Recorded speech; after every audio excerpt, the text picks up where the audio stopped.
You're listening to Small Bikes, Big Hearts. This podcast is brought to you with thanks to Verdant Brewery, whose donation has directly helped St Luke's Hospice with their valuable work in the community. I believe this is episode 10. I kind of lost track a bit. It's the 9th today, isn't it? Saturday the 9th. Yeah. Is it? Yes, it is Saturday the 9th. I'm glad we're all over it. Yeah, Saturday the 9th. Saturday the 9th. Yeah. Okay. Good. So in that case, possibly episode 9? 9, unless we're creating episodes out of nothing. Which well, pretty much possibly we are yeah, doing. Yeah, we are. Yeah, we are doing. Yeah. So we left Workington this morning. We did. In lovely sunshine, nice dry start to the day. Fun fact about Workington, Paul, our host, told us that it was the last night of freedom that Mary Queen of Scots had.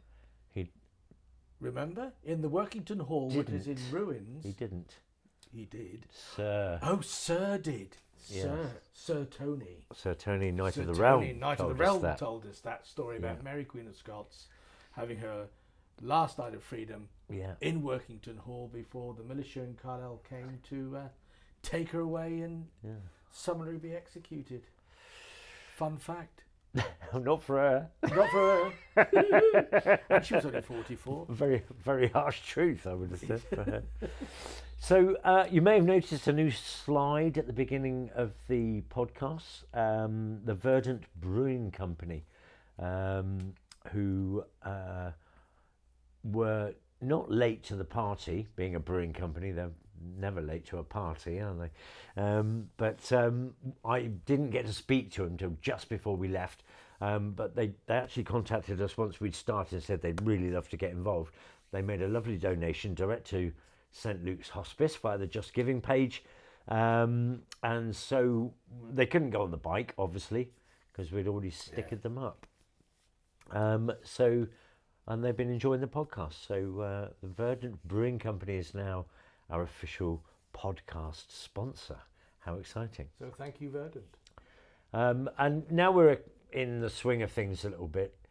Things are a little bit less stressful at either end of the day. We thought it might be nice to start talking to you about some of the other sponsors that have contributed and helped us on our way to where we are at the moment, target-wise, which, interestingly, I was going to look up before we started, but we're in it now, so maybe we'll do that as we go. How are we going to do this, Ben? Because there's so many different sponsors. How do we know how do we know who we're going to pick first? We were going to start in alphabetical order. It seems to be the only fair way. It's the only fair way, which puts Cabosh Studios right up front. Yeah, Cabosh Studios on the Cornwall bike, as we called it. And Cabosh Studios is Paul Cabosh, and he has a beautiful facility out in Metherell, where he does all kinds of music recording for bands, Dolby Atmos, very, very beautiful surroundings as well.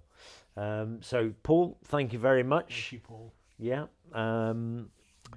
So what would you say? We hit Scotland today, didn't we? We hit Scotland. We definitely hit Scotland. We hit Scotland at that very famous crossing, Gretna Green. Yeah. And what happens at Gretna Green? Well, first of all, I think it is the place that we all know where people run away to get married, isn't it? They do run away to get married, or they did.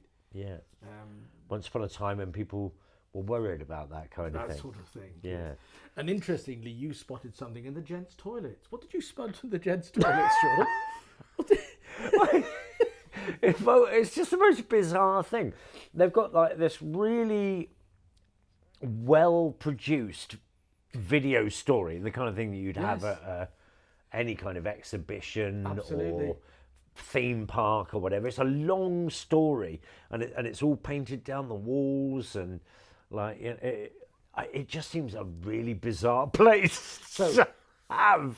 Whilst one is in there enjoying one's particular position in the toilet, one can read a little story. Well, yeah, but it's not just the reading of the stories. It's the fact that you have to stand there and watch the film. There is a film. There is a film. You have to stand there and watch the film. Now, who in their right mind is going into the gents and spending 20 minutes watching? Well, apparently, that is what is happening. But I do have a theory. For it. What's your theory, Sean? My theory is that in the summer it's really busy, and maybe they've had complaints about how much. What do I do? Yeah, well, I was in there for 15 minutes.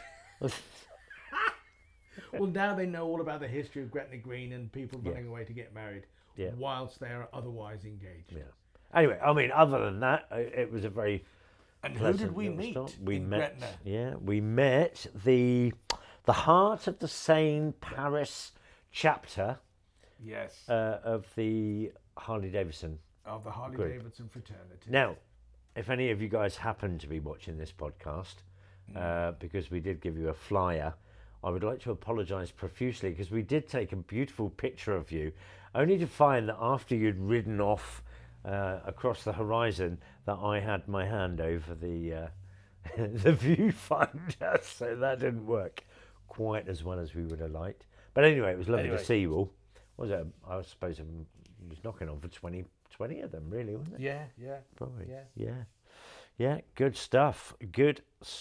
So, what would you say, Ben, was the immediate difference today when we started riding? The immediate difference is, or was, and still will be, the cold air, the cold wind that is coming down from the Arctic. We set off, did we not, in Workington in lovely sunshine, and it was warm. And we geared up, didn't we? Yeah. We put all the gear on because we were expecting it to get cold. And sure enough, before we got to Carlisle... Way before. Before we got to Carlisle, we could see the grey sky looming in front of us and being a bit overcast. Somebody had to then put on their... wet weather trousers at some point around Carlisle. Yeah, which was an interesting thing to behold.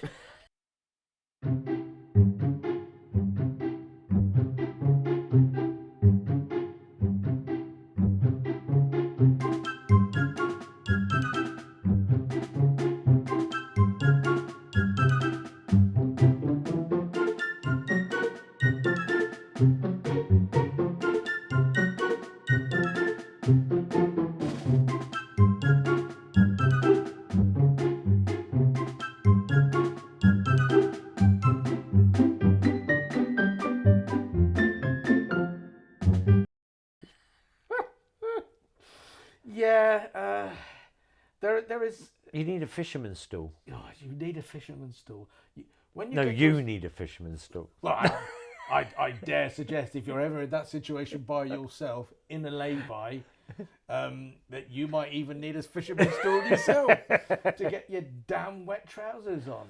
But anyway, we accomplished that, set off, and it's a beautiful day. We had a bit of light rain, but the cold wasn't. Yeah, it is cold. It is cold. Somebody said, I think it was Victoria actually, said to me, "Oh, it'll be cold up in the Highlands," and I thought, it's nearly summer down here. Yeah. No, it's actually bitter, and I suppose the wind is coming from Iceland, Greenland, kind of way. So, yeah, it's gonna be a bit parky, isn't it? It's gonna be a bit parky. It's gonna be parky for a few days. Yeah. So I'm glad that we bought decent windproof rain suits. This is one thing that I'm glad we did today is I changed the route. Like we were going to go off rounds to a castle, weren't we? Yes. Which is on the beach. And it started to come down and I just thought, no, let's just get there. Yeah. Keep dry. Yeah. Keep going. Head on through Dumfries, on the way to Thornhill. And what did we see on the way to Thornhill, Sean? Oh, well, a great bike dealership. In fact, we spun around and went back, so we thought they might have a cafe. As it happened, they had a coffee machine, which is like the next best thing, I suppose. It was great. But we met Scott, and Hollywood Garage is the name of the dealership, and they do Royal Enfield and a whole range of Chinese bikes. I've got to say, some of those Chinese bikes now are smashing it out of the park. They really are. They are. And there is one with a funny name, which I sat on and had You did? Yeah. a little video taken of me on this huge... It looks like a tractor tire width on the back, this thing. Massive.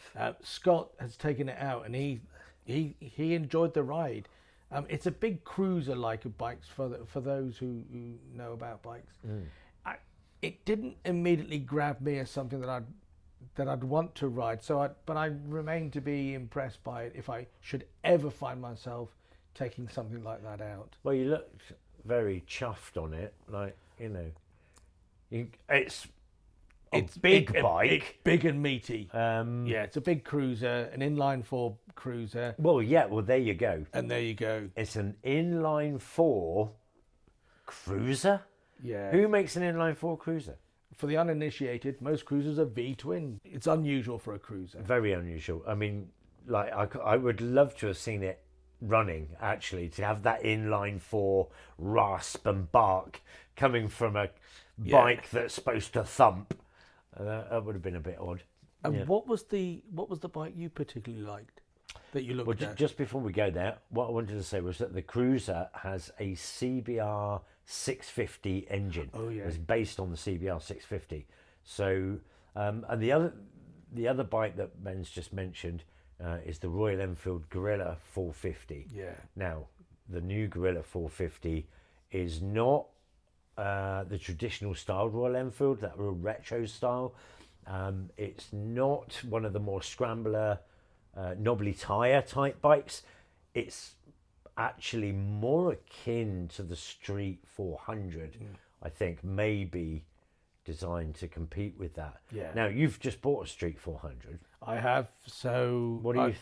I've yet to really put it through its paces, so I can't really say much about it. But it has fantastic reviews from just about everybody who's ridden one. So I look forward, and I'm going to take it down to. I'm pretty sure I'm going to take it down to Portugal and Spain. Yeah, good for you, mate. Towards the end of the year, I think having this experience on these little 125s in this countryside, I think a 400 will be ideal down there. Well, I'm quite excited to try this Royal Enfield. And I don't know where the nearest Royal Enfield dealer to Plymouth is. Damerels? In Cornwall? Yeah. Really? Not very far from you. Okay. Well, then maybe when we get back, you can come up on your 400. Yeah. And I'll take that out. I was talking to Scott at this dealership here, and he was saying what you're going to do with the bikes. And I'm getting really attached to it. Yeah. Really attached to it. This is Small Bikes, Big Hearts, in association with St. Luke's Hospice, Plymouth. So, right, we are at, as of this moment, 55%. 55%, good. So we've broken that 50% barrier. We've raised £2,784. We're not far off the 3,000. We're not far off the 3,000 at all. Today is the first day when we haven't had a donation. Right.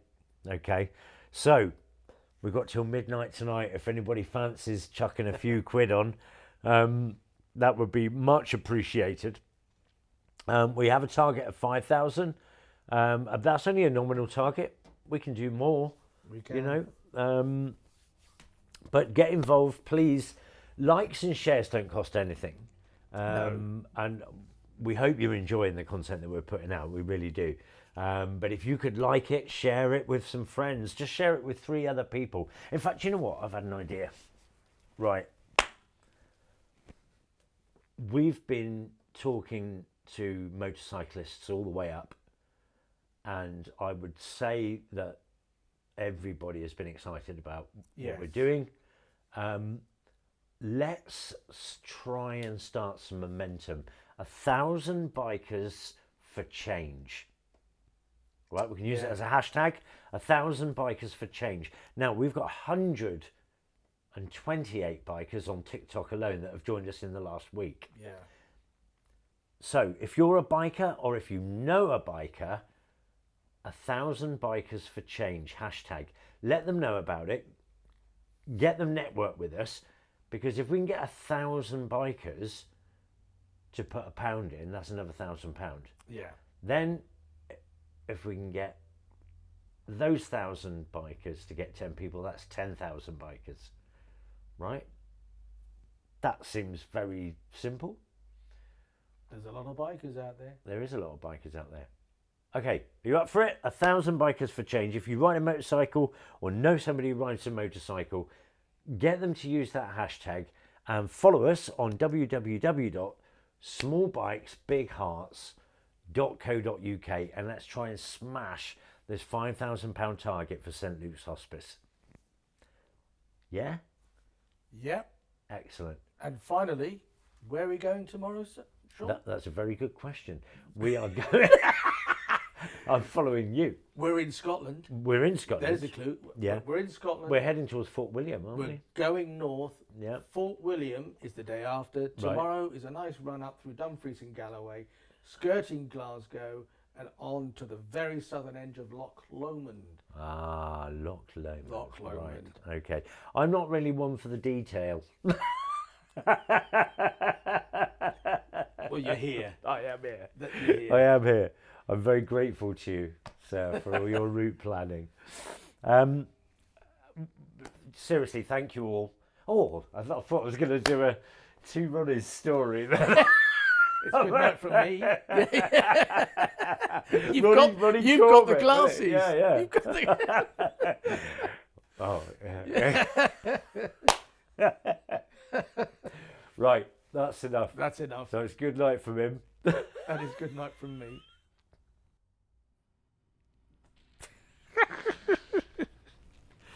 Right. 20 minutes, that's better. I feel like we shortchanged people over the last few nights.